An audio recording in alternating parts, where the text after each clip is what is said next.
ओम नमो भगवते वासुदेवाय नमः। आज इस वीडियो में हम लेकर आए हैं पुत्रदा एकादशी व्रत की कथा। तो दोस्तों, अगर आप एकादशी का व्रत रखते हैं तो व्रत में व्रत कथा अवश्य सुनिए। व्रत कथा सुनने से व्रत पूर्ण माना जाता है।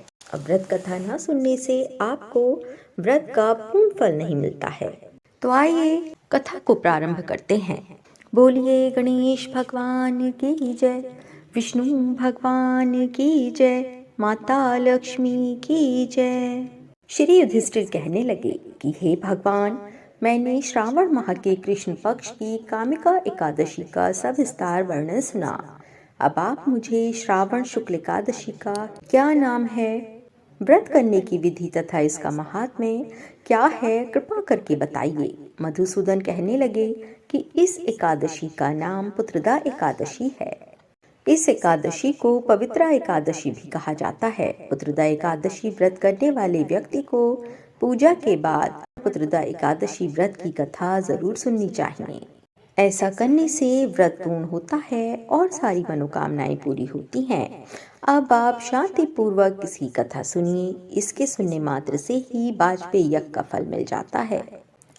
द्वापर युग के आरंभ में महिष्मती नाम की एक नगरी थी, जिसमें महिजित नाम का राजा राज्य करता था। लेकिन पुत्रहीन होने के कारण राजा को राज्य सुखदायक नहीं लगता था।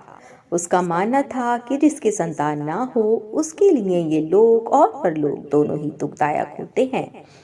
पुत्र सुख की प्राप्ति के लिए राजा ने अनेक उपाय किए, परंतु राजा को पुत्र की प्राप्ति नहीं हुई।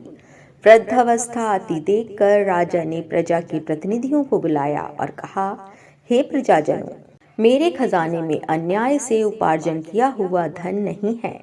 न मैंने कभी देवताओं तथा ब्राह्मणों का धन छीना है। किसी दूसरे की धरोहर भी मैंने नहीं ली है।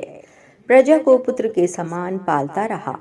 मैं अपराधियों को पुत्र तथा बांधवों की तरह दंड देता रहा। कभी किसी से भी मैंने घृणा नहीं की, सबको समान माना है।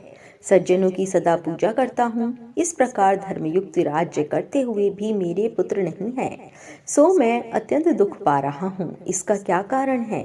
राजा महिजित की इस बात को विचारने के लिए मंत्री तथा प्रजा के प्रतिनिधि वन को गए। वहां बड़े बड़े ऋषि मुनियों के दर्शन किए। राजा की उत्तम कामना की पूर्ति के लिए किसी श्रेष्ठ तपस्वी मुनि को देखते फिरते रहे।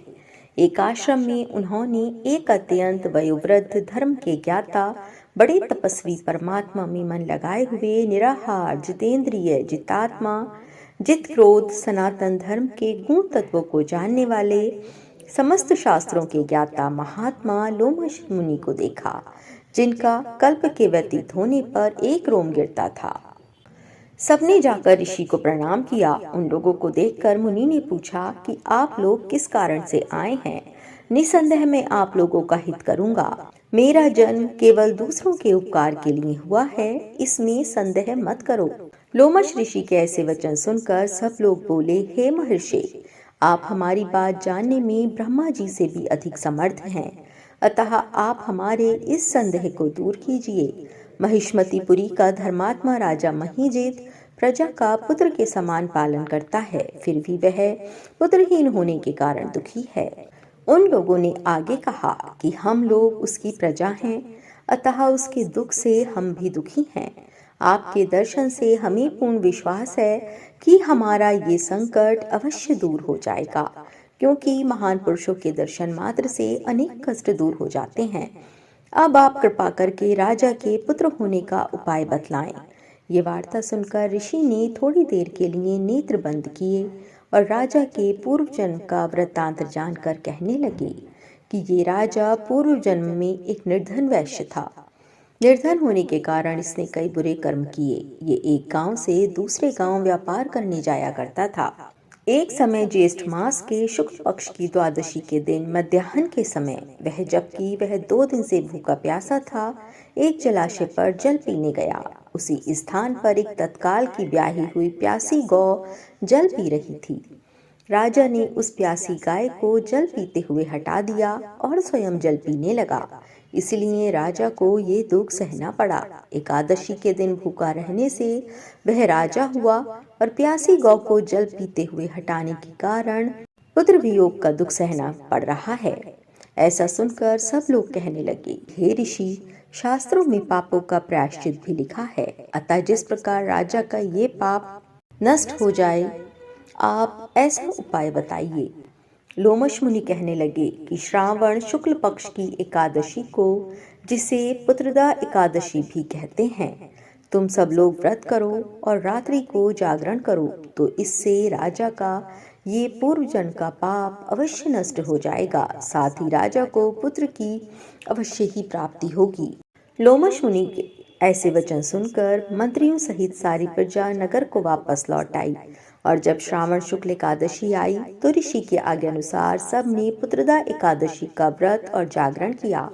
इसके पश्चात द्वादशी के दिन इसके पुण्य का फल राजा को दिया गया।